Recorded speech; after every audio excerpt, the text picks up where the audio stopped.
this video, I'm gonna cover CMA Part 2, still Lesson 1, Ethics, Fraud, and Risk Management, and Section 2 is about corporate ethics and legislation.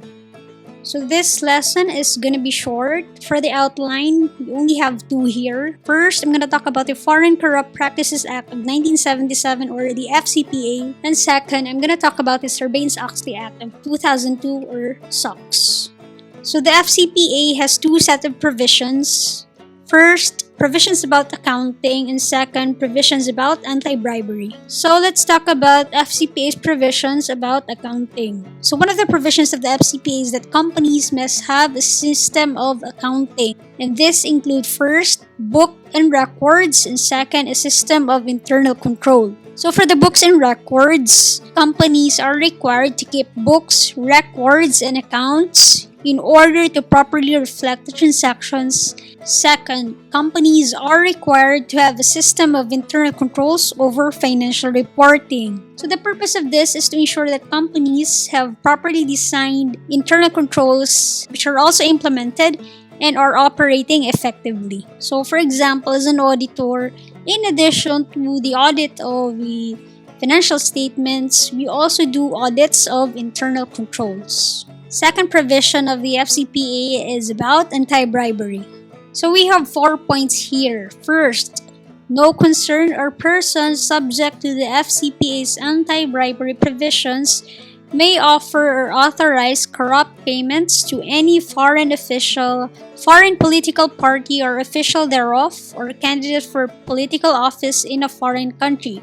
So here I have highlighted the important points. So take note, the main point here is offering corrupt payments to any foreign official, foreign political party, or official is prohibited. And then second point, subject to the FCPA's anti-bribery provisions are first, domestic concerns, issuers, and third, any person. Third point, only payment to foreign officials and politicians are prohibited. And fourth point, commercial bribery is not addressed by the FCPA. Then another provision of the FCPA is about corrupt payments. So we have 3 points here. First, FCPA prohibits a mere offer or promise of a bribe even if not consummated.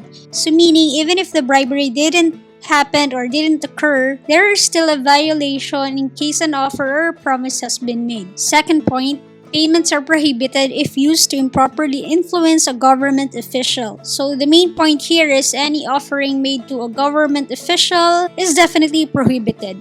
Third point, individuals found in violation of the FCPA are subject to both fines and imprisonment. Meaning, if you have been found guilty of the provisions of the FCPA, you'll suffer both from fines and imprisonment. Also, FCPA contains unusual provisions. You have 2 points here. First, some of the bribes had been distributed not to gain a fair advantage but simply to compete at all. Second point, accounting and internal control provision work along with the anti-bribery provision. So now let's proceed to Sarbanes-Oxley Act of 2002 or SOX. We have here section 406A, and the provision says to disclose whether or not, and if not, the reason thereof, such issuer has adopted a code of ethics for senior financial officers applicable to its principal financial officer and controller or principal accounting officer or persons performing similar functions. So the key point here is if the company or the issuer has adopted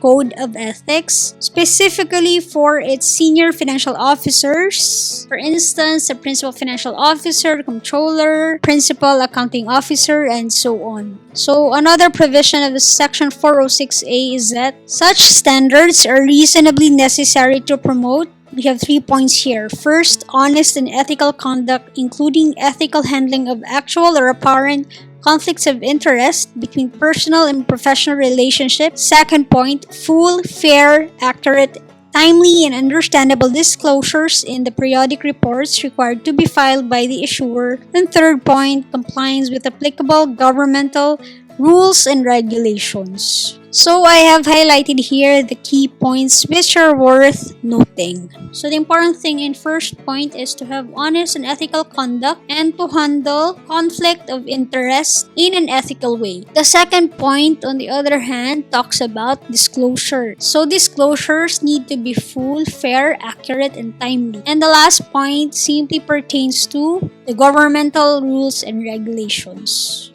And that ends this lesson. As mentioned earlier, this lesson is short.